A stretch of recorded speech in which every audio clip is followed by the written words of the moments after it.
Umiinit na ang dance floor ng GMA Network sa kanilang pinakabagong Filipino reality dance competition, ang Stars on the Floor na malapit nang mag-umpisa.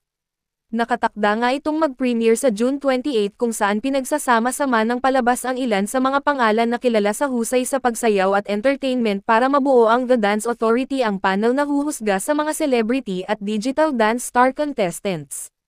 Officially announced last May 23, The Dance Authority ay binubuo ni Kapuso primetime queen Marian Rivera, star comedian of the dance floor Pokwang, and dance trend master coach Jay Joseph.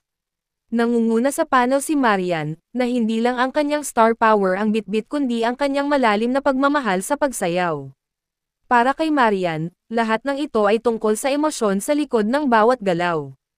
Naghahanap siya ng mga performer na sumasayaw mula sa puso at makakakonekta sa manunood.